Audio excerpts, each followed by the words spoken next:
نحمدہ ونصلی علی رسولہ الکریم، اما بعد، فاعوذ باللہ من الشیطان الرجیم، بسم اللہ الرحمن الرحیم۔ اسلامک فورم کے سامعین، السلام علیکم ورحمۃ اللہ۔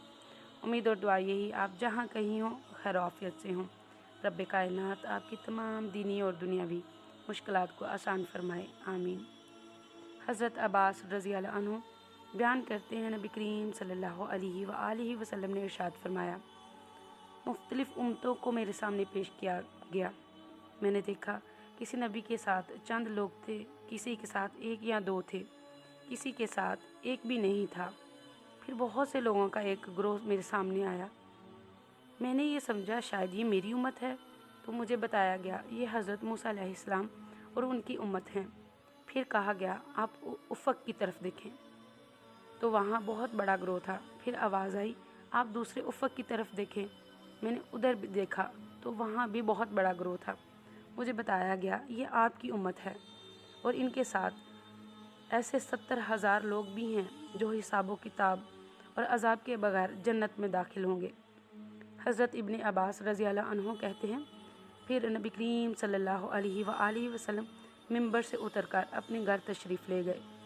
لوگ آپس میں گفتگو کرنے لگے، جو 70,000 لوگ حساب و کتاب کے بغیر جنت میں داخل ہوں گے وہ کون سے ہو سکتے ہیں؟ بعض کا خیال تھا ان سے مراد وہ لوگ ہوں گے جنہیں نبی کریم صلی اللہ علیہ وآلہ وسلم کے صحابی ہونے کا شرف حاصل ہے۔ بعض لوگوں کے نزدیک ان سے مراد وہ لوگ ہو سکتے ہیں جو اسلامی گھرانے میں پیدا ہوئے اور انہوں نے کبھی شرک کا ارتکاب نہیں کیا۔ غرض یہ کہ ہر کسی نے اپنا خیال ظاہر کیا۔ پھر نبی کریم صلی اللہ علیہ وآلہ وسلم وہاں تشریف لے آئے، اور آپ صلی اللہ علیہ وآلہ وسلم نے دریافت کیا تم کس بات پر گفتگو کر رہے ہو؟ صحابہ کرام رضوان اللہ اجمعین نے آپ کو موضوع بتایا۔ آپ صلی اللہ علیہ وآلہ وسلم نے فرمایا، یہ وہ لوگ ہیں جو کفریہ کلمات پر مشتمل دم نہیں کریں گے اور نہ ہی کروائیں گے اور نہ ہی فال نکالیں گے اور اپنے پروردگار پر توکل کریں گے۔ حضرت عکاشہ بن محسن رضی اللہ عنہ کھڑے ہوئے اور درخواست کی، آپ صلی اللہ علیہ وسلم اللہ سے دعا کریں وہ مجھے ان میں شامل کر دے۔ آپ صلی اللہ علیہ وآلہ وسلم نے فرمایا تم ان میں شامل ہو گئے۔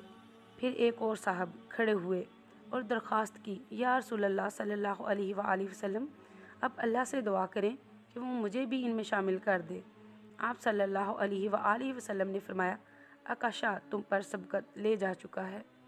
اسلامک فورم کے ناظرین، اگر آپ کو ہماری یہ ویڈیوز پسند آتی ہیں تو ان کو اپنے پیاروں کے ساتھ شیئر کریں، کیونکہ اچھی بات کو پھیلانا صدقہ جاریہ ہے۔